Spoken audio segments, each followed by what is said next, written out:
While Britain was glued to the chaos of collapsing parties and rising movements, something else was happening quietly behind closed doors. A move so audacious, so controlling, it threatens to change what you can say, where you say it, and who gets punished for it. And it's happening in the one place Brits have always felt free to speak their minds. Let's break it down. But first, hit the like button and subscribe for more. While the country was laser focused on the fallout from the local elections, on the rise of Reform UK, on Labour's civil war over immigration, and on the Tories' humiliating collapse, something far more insidious was quietly sliding through the system, and most people missed it. Clause 20 of Labour's Employment Rights Bill, what critics are now calling the banter ban, is creeping through Parliament completely under the radar. This is not satire. This is not a drill. It's an attempt to legally police what you can say in a pub,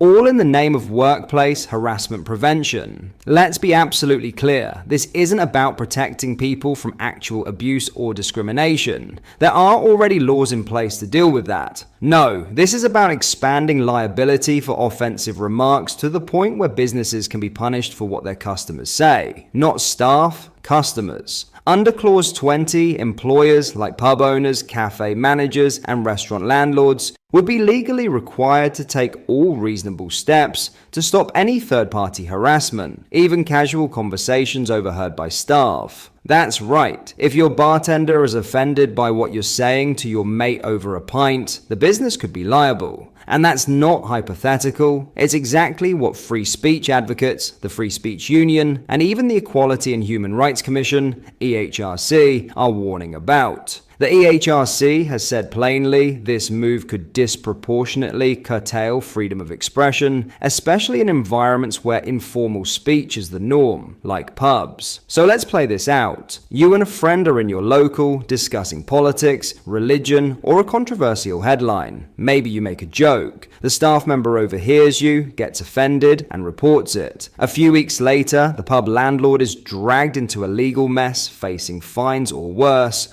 all because two customers had an offensive conversation.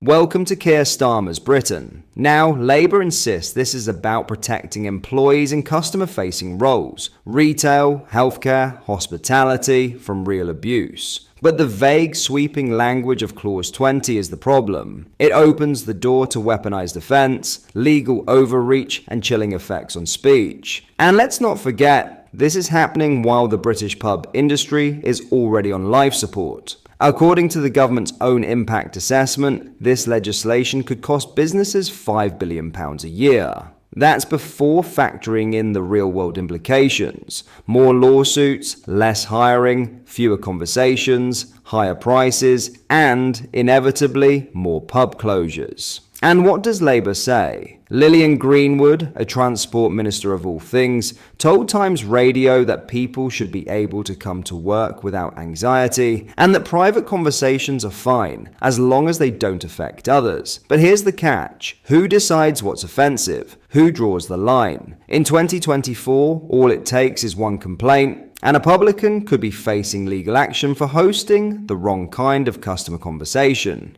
Conservative peers tried to remove this clause back in March, but they were defeated. Now it's in the House of Lords, where Lord Young of Acton, founder of the Free Speech Union, is leading the charge against it. He's tabled amendments that would protect expressions of political, religious, moral, or social opinion, as long as they're not grossly offensive. That's a start, but even that bar remains dangerously subjective. The next round of scrutiny takes place on Thursday the 8th of May. But let's not sugarcoat this. Unless these amendments are accepted, and fast, we're looking at a future where even casual pub conversations could trigger legal consequences, with landlords made scapegoats for whatever the thought police deem inappropriate. And it's no coincidence this is being quietly pushed while the public is distracted by election headlines. Labour know this is controversial. They know it'll spark outrage if it gets mainstream attention. But their strategy is simple. Sneak it through under the radar, wrap it in the language of safety, and hope no one notices until it's too late.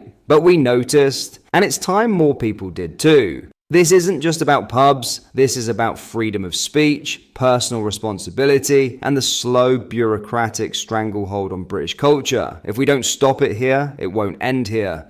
In other news, Nigel Farage has called for sweeping reforms to Britain's political system, declaring the House of Lords an abomination and advocating for proportional representation in elections. The Reform UK leader has doubled down on his plan to transform British politics, with two major changes to how democracy functions in the UK. What this election taught us is how out of touch Parliament is with the country, Farage said, pointing to what he described as the odd result of the last election. He insisted that the current voting system needs reform to include an element of proportionality to better reflect the will of voters. Farage questioned whether an upper chamber is needed in its current form, calling the House of Lords construction an abomination. The Reform leader outlined his vision for a new voting system, suggesting a sort of AV Plus system, where you have two ballot papers. He also expressed strong support for more direct democracy through referendums on major national issues. One of the biggest political changes of our time was Brexit. Why is that? It's because we asked the people, Farage said. He argued that the public deserves to have a say on significant matters affecting their lives. I think there are major issues around our life where the public deserve to have a say in referendums, he added. Farage's reform agenda comes amid significant electoral gains for his party, which won control of 10 local authorities in recent elections. Reform UK also secured victory in the Runcorn by-election, bolstering Farage's claim that he is on course to become Prime Minister. Conservative leader Kemi Badenoch acknowledged this possibility when asked if it was feasible that Farage could enter Downing Street. As I said, anything is feasible. Anthony Albanese, people were writing him off. He has just won a landslide, Badenoch told the BBC. She added that her job was to ensure Farage does not become Prime Minister because he does not have the answers. Recent polling has shown Reform UK challenging the traditional two-party system that has dominated British politics for a century. Farage has sought to distinguish himself from other politicians, claiming he is motivated by principle rather than personal ambition. Just because everyone else in politics is in it for self-advantage and not principle, don't assume I'm one of those, he stated. The Reform UK leader emphasised that his political career is driven by a desire for meaningful change. I am not one of these people who went to Oxford University dreaming to be Prime Minister. I'm in it to change things, Farage said. His party has also announced plans to use every instrument of power to resist housing asylum seekers in reform-controlled areas. Reform UK Chair Zia Youssef revealed the party is preparing potential legal challenges against the government on this issue. What are your thoughts on what we discussed in today's video? Let me know down in the comments section below. If you've not yet already, make sure you do drop a like on this video and subscribe to the channel for more British content. Thank you, take care, goodbye.